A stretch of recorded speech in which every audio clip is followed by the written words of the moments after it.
Men, thanks for joining us on Business Now. I am Omobolanle Adeshuyi. The Nigerian government disclosed that the Federation Account Allocation Committee, FAAC, allocated the sum of 760.235 billion naira to the federal government, state and local government in September. This was disclosed in a statement by the Federation Account Allocation Committee on Thursday. Oil-producing states received 59.9 billion naira, a 13% derivation.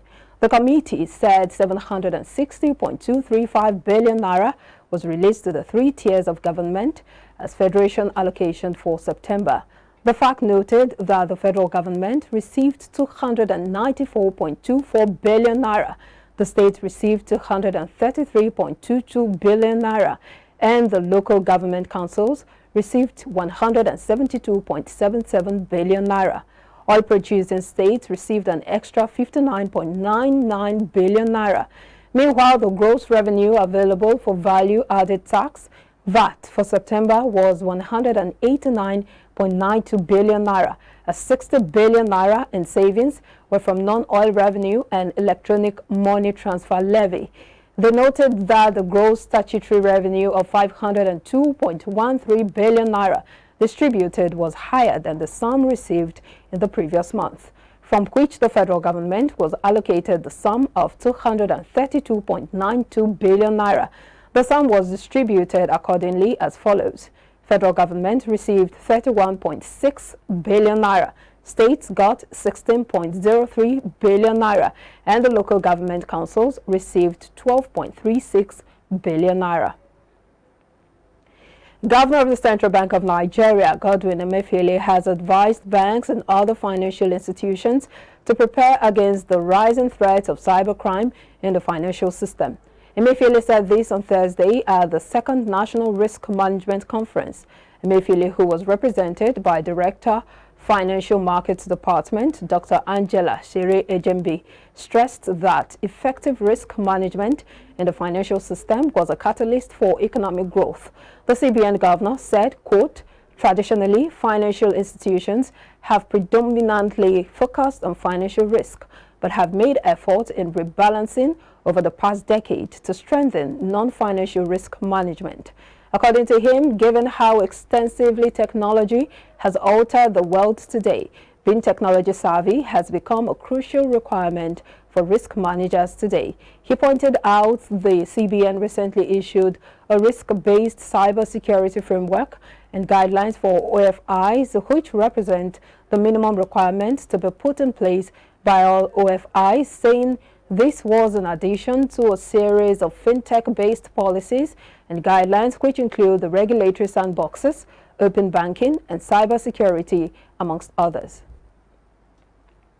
The Civil Society Legislative Advocacy Center has said the Central Bank of Nigeria's plan to redesign 200, 500, and 1,000 naira notes are not an economic priority for the country, considering the current challenges facing the economy. The executive director of CISLAC, Awal Musa, made this known in a statement on Thursday, adding that there are more pressing needs that the CBN ought to attend to set the economy on the path of revival. Musa added that Nigerians' concern and reactions to the announcement was proof that the decision is a misplaced priority on the part of the CBN. He said the CBN should be more concerned with protecting foreign exchange reserves from external outflows and making Forex available to ordinary citizens who genuinely and legitimately need it, adding that the huge blow to foreign direct investment was tantamount to the inability of the CBN to do its job effectively. And the Lagos State Governor, Babajide SANWO-OLU, ruled out what the priorities of the state would be in 2023 when he presented the 1.693 trillion naira 2023 appropriation bill, tagged, quote, budget of continuity, to the House of Assembly on Thursday.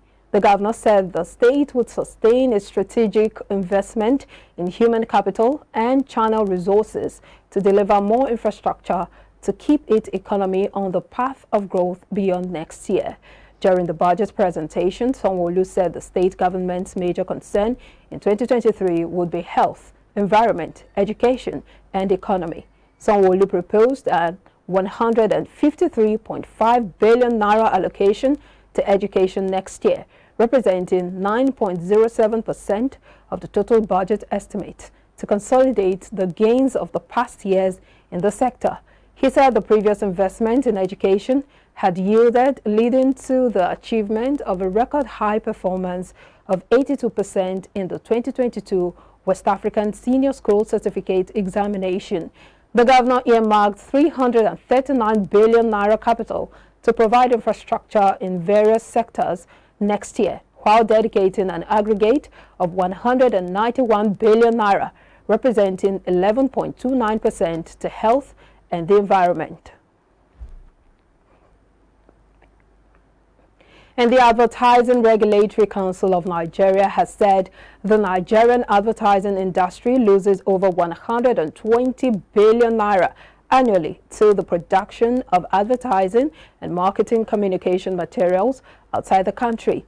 According to the apex regulatory body for advertising in Nigeria, this has continuously led to the loss of jobs in the industry, retarding the growth and development of the Nigerian advertising industry.